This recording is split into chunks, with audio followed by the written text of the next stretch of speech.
بسم اللہ الرحمن الرحیم۔ میں آج ایک انتہائی اہم ٹاپک لے کے آیا ہوں جس پہ میں نے بہت ورک کیا اور اپنے مشاہدات اور جو حالات واقعات پیش آتے ہیں خصوصاً راضی نامہ کے معاملات میں، اور اس سے جس طرح نہ صرف عوام الناس سفر کرتی ہے بلکہ نئے آنے والے وکلاء صاحبان ان کو پریشانی لاحق ہوتی ہے، اور ایون نیا جو جج صاحبان آتے ہیں وہ بھی اس کو نہیں سمجھتے۔ جب کبھی میں نے دیکھا ہے کہ حکم امتناعی کے دعوے میں ایک فریق آ کے کہتا ہے ٹھیک ہے جی ہم ان کو غیر قانونی طور پر بے دخل نہیں کریں گے، تو ہونا تو یہ چاہیے کہ جج صاحب جو ہے اس دعوے کو ڈگری فرما دیں، لیکن وہ ایڈوانس فوراً اس دعوے کو خارج کر دیا جاتا ہے کہ جی ان کو کوئی بنایا دعویٰ حاصل نہیں۔ اب اس کے بعد وہ یہ کرتے ہیں فوراً جا کے ادھر وائلیٹ کر دیتے ہیں، اور اس آدمی کو جو آیا تھا امداد لینے کے لیے قانون کی عدالت کی، اس کو بے دخل کر دیتے ہیں۔ اور پھر اس کے بعد جو ہے وہ سمجھ نہیں آتی اس فریق کو کہ اب وہ کیا کرے، عدالت میں تو اس نے بیان دیا تھا، اور بہت سارے لوگ جو ہے جا کے وہاں پہ اجراء دائر کرتے ہیں، درخواست اجراء ایکسیکیوشن پٹیشن، اور جیسے کہتے ہیں اس میں تو کوئی ڈگری پاس نہیں ہوئی، یہ تو دعویٰ ڈسمس ہے، تو میں اس کو کیسے ایکسیکیوٹ کر سکتا ہوں۔ اور اسی طرح جب تعمیل معاہدہ مختص کے دعوے میں سالوں سال جو ہے اس میں سماعت کے بعد جب فریقین راضی نامہ پہ پہنچتے ہیں تو بھی عدالت جو ہے ان دعووں کو یا تو ڈسپوز آف کروا دیتی ہے، یا فریقین کو ان کے بیانات کا پابند کرتے ہوئے وڈرا کروا دیتی ہے دعویٰ، یا پھر اس کو جو ہے انڈر ٹیکنگ کہتے ہوئے جو ہے اس کے یہ انڈر ٹیکنگ کے پابند رہیں گے، تب بھی اس دعوے کو ڈسپوز آف کر دیا جاتا ہے، ڈگری نہیں کیا۔ اور وہی مسائل آتے ہیں جب ایک فریق اس سے منحرف ہو جاتا ہے اپنے بیانوں سے، تو وہ جب آتا ہے درخواست اجراء لے کے، عدالت کہتی ہے اس میں تو یہ آپ کا یہ جو راضی نامہ ہے اس کی بیس پہ آپ ایک نیا دعویٰ دیں، وہ اتنے سال پہلے جائیں اور اس کے بعد ایک نیا دعویٰ۔ تو اس پہ میں نے بڑا اس کو میں نے اپروو کیا، اور اس پہ اعلیٰ عدلیہ اسپیشلی عدالت العظمیٰ اور ہائی کورٹس کے متضاد فیصلے لگے، جبکہ جو بیسک لا ہے وہ بالکل کلیئر ہے، اس میں کوئی ابہام نہیں ہے۔ اجراء کے لیے درخواست اجراء ہم لے کے جاتے ہیں جس کے لیے جو ہے آرڈر 21 سی پی سی میں دیا گیا ہے سارا ضابطہ، اس کو بروئے کار لا کے ہم اس پہ عمل درآمد کرواتے ہیں فیصلے پہ۔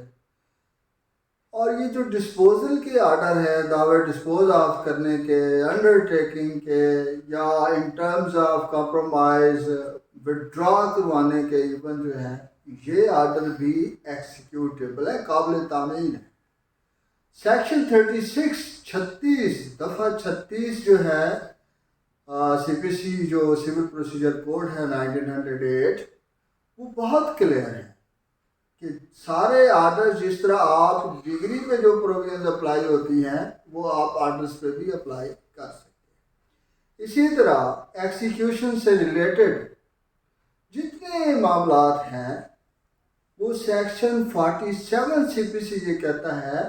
کہ وہ سارے آپ سیکشن 47 کے تحت جو ہے ان کو ڈیل کریں۔ اور ایون اگر عدالت یہ سمجھتی ہے کہ اس درخواست کی بجائے دعویٰ ہونا چاہیے،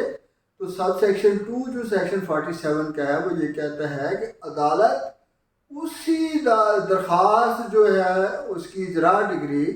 یا آرڈر اسی درخواست کو جو ہے وہ دعویٰ ٹھیک کرے، اور اگر کوئی کورٹ فیس کا اس پہ لگنی ہے تو بھی عدالت کو اختیار ہے۔ سیکشن جو ہے اس کا 47 سب سیکشن 2 میں یہ پرووائڈڈ ہے کہ عدالت اس پہ مطلوبہ کورٹ فیس بھی لگوا سکتی ہے، کوئی اس میں ابہام نہیں ہے۔ تو اس لیے اگر جب کبھی ایسی صورتحال پیدا ہو تو اس میں چاہے انڈر ٹیکنگ پہ ڈسپوز آف ہوا ہے، ڈرا ہوا ہے، ڈسمس ہوا ہے، یا ڈسپوز آف ہوا ہے ان ٹرمز آف کمپرومائز، تو اس پہ جو ہے وہ آپ ایکسیکیوشن پٹیشن ہی لے کے جائیں گے اس آرڈر کی ایکسیکیوشن کے لیے، و جہاں پہ ایون تعمیل معاہدہ مختص کے کیس میں جہاں پہ ہم درخواست لکھتے ہیں زیر آرڈر 21 قاعدہ 32 CPC، وہاں پہ آپ لکھ سکتے ہیں آرڈر 21 قاعدہ 32 بامطالعہ read with section 36 and 47 CPC، اس میں کوئی ابھاؤ نہیں ہے۔ اسی طرح اگر کوئی آپ کی درخواست اجرا کو جو ہے وہ خارج کر دیتی ہے عدالت، تو اس کے خلاف ریمیڈی ہے، اس کے خلاف آپ اپیل میں جائیں، اور یہ اپیل جو ہے اگینسٹ آرڈر سیکشن 104 104 جو ہے CPC، اس کا جو ہے FF وہ اسی سے متعلق ہے کہ سیکشن 47 کے سے ریلیٹڈ جتنے احکامات ہیں وہ سارے اپیل ہیں۔ تو یہ آپ ذرا اس کو اس طرح دیکھیں، میں جو سجیسٹ کرتا ہوں کہ as and when parties enters into compromise, جب کبھی عدالت اس کا جو ہے فریقین کا سالین کا راضی نامہ ہو جائے، تو آپ عدالت سے سالین کو، وکلاء صاحبان کو، پارٹیز کو یہ ریکویسٹ کرنی چاہیے کہ ان کا دعویٰ ڈگری فرمایا جائے، اس جو ہے وہ جو راضی نامے کی روشنی میں دعویٰ ڈگری کیا جائے۔ تو جو پارٹی خلاف ورزی کرے گی دوسری پارٹی اس کو آرام سے ایکسیکیوٹ کروا سکتی ہے، یا پھر یہ ساری پروویژنز جو ہے اور وہ ججمنٹس کورٹس کو دکھائی جائیں اور اس کی تعمیل کروائی جائے۔ تو میں امید کرتا ہوں کہ انشاءاللہ تعالی میری یہ چھوٹی سی ایفرٹ جو ہے اس سے آپ بہت مستفید ہوں گے۔ شکریہ۔